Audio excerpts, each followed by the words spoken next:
Құрметті көрермендер, баршаңызға сәлем. Менің өткенде каналға салған тұтану белгілерін дәл қою видеосына Жанат деген бауырымыз комментарий қалдырған екен. Бұл видео Жанат бауырымыздың сұрағына жауап болмақ. Ендеше кеттік, бірге тамашалайық. Менікі де газбен оталып тұрып сөніп қалады депті. Екінші сұрақ, ненің карбюраторын салғансың депті. Бұл сұраққа бірден жауап беріп кетейін. Мен көлікті 2013 жылы сатып алған кезде Жигули семерканың карбюраторымен келген. Одан кейін бір рет алмастырылды. Мына тұрған карбюратор екінші карбюратор, DAZ деген. Үшінші сұрақ, трамблердің зажиганиясын қалай қоюды көрсетші депті. Осы сұраққа видео арқылы көрсету үшін көлік трамблерінің тұтану белгісін кетіріп тастадым.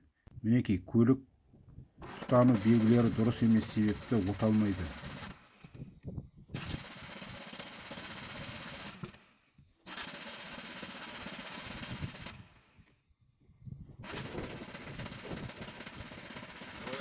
Ендеше басынан бастап іске кірісейік.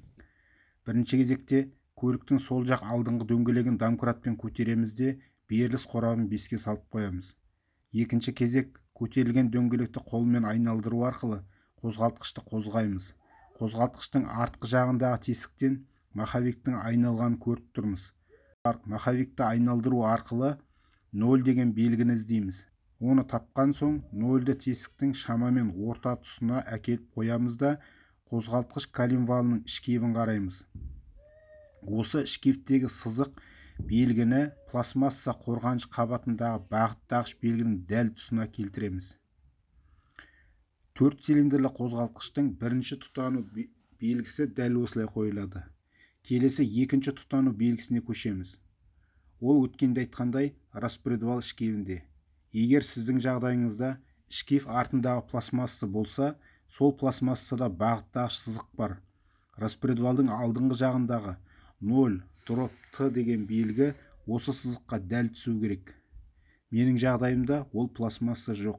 Болмаған жағдайда распредвал ішкебінің артында батырып салынған нүкте бар. Сол нүкте клапан қақпағының ең шеткі тұсына дәл келу керек. Мінекей, өздеріңіз көріп тұрғандай, екінші тұтану белгісі өз орнында келіп тұр. Үшінші тұтану белгісі трамблерда. Трамблер қақпағын ашып, бегуноктың бағытын қараймыз. Мінекей, трамблердағы белгі дұрыс емес. Ол үшін ГРМ ременін босатып, сол қолымызбен ременді итеру арқылы коленвалдың ішкі ішкебінен босатамыз да, оң қолымызбен ременді тартамыз. Сол кезде бегунок сағат тіліне қарсы бағытпен қозғала бастайды. Осылайша бегунокты айналдырып алып келіп, бірінші цилиндрдің жоғары кернеулі желісі жалғанған тұсқа келтіреміз. Және трамблер қақпағын жауып, бегуноктың бағытының дұрыс екеніне көз жеткіземіз. Осылайша үш белгіні келтіріп алған соң, ГРМ ременін орнына салып, кермелі роликті тартып, гайкасын қатайтамыз. Мінекей, 4 цилиндрлі қозғалтқышта тұтану белгілері дәл осылай қойылады. Құрметті көрермендер, мен өз білгенімді сіздермен бөлістім. Пайдасы тиіп жатса, қуаныштымын. Видео ұнап жатса, лайк басып, каналға тіркеліп кетіңіздер. Келесі видеоларда кездескенше сау саламат болыңыздар.